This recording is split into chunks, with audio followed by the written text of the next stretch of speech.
folks, this is Vincent Virga from PFS Wealth Management Group with our April 2016 Educational Economic Update.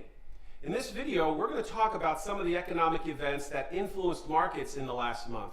And we're going to give you some insight into what they could mean for you as an investor.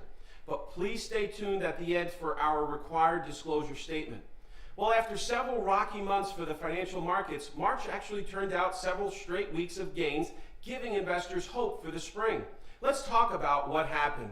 After months of strength, the US dollar weakened against other currencies. A strong dollar actually makes domestic goods more expensive to foreign buyers, which has hurt corporate profits.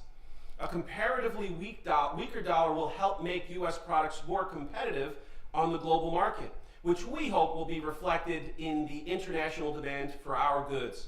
Last month was also important for central bank policies. The European Central Bank, the Bank of Japan, and the Federal Reserve all held meetings to determine monetary policy. In recent years, there's been a divide between the Fed, which is moving away from ultra-low rates, and the European and Japanese central banks, which are fighting slower economies with negative rates, and as well as quantitative easing. However, discussions at the March Fed meeting shows that the U.S. economists are also becoming more concerned about growth.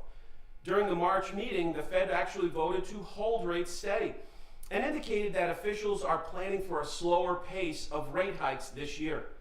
Remarks after the meeting show that the Fed economists are divided.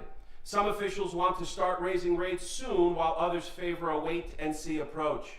However, Fed Chair Janet Yellen has been clear of her intention to remain cautious in the face of global risk. We also got some good news, actually, last month. The final estimate of fourth quarter economic growth showed that the gross domestic product grew at an annual rate of 1.4% instead of 1%. Much of the improvement actually came from a stronger than expected consumer spending, which is great news for the economy. The labor market also continued to add jobs in March, which supports further spending. On the other hand, the increased spending at the end of 2015 may come at an expense of growth in the first quarter of 2016. Consumer spending data from January was revised lower, causing Q1 GDP forecasts to plummet. Well, looking ahead, we'll be awaiting reports from the first quarter that ended in March to see whether the numbers support or weaken concerns about growth this year. We're not the only ones who will be closely monitoring the data. We know that the Fed will be watching ahead of its April meeting as well to see whether the economy can support additional rate hikes. Will they raise interest rates in April? It's hard to say, but it's probably not likely. Currently, most economists predict a June 2016 interest rate hike, but there's always room for a surprise if the data looks good. Well, that's it for our April Educational Economic Update. And as always, if you have any questions or concerns about what we've discussed today, please give our office a call. Here are some of the upcoming events that we'd like to share with you and let you know about.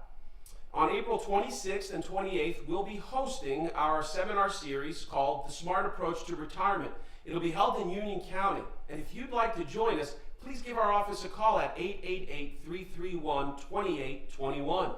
Also, don't forget to listen to my radio show, The Smart Approach to Retirement, on AM 970 in the New York market every Saturday morning at 6 a.m.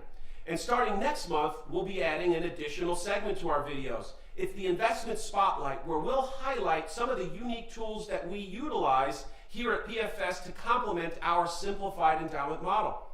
Well, once again, this is Vincent Virga, President of PFS Wealth Management Group, signing off for the month of April 2016. Please remember that nothing we talked about here is a recommendation. If you'd like to discuss your personal financial situation, give our office a call at 888-331-2821. We'd be happy to talk to you. And as always, we look forward to seeing you next month. So long for now.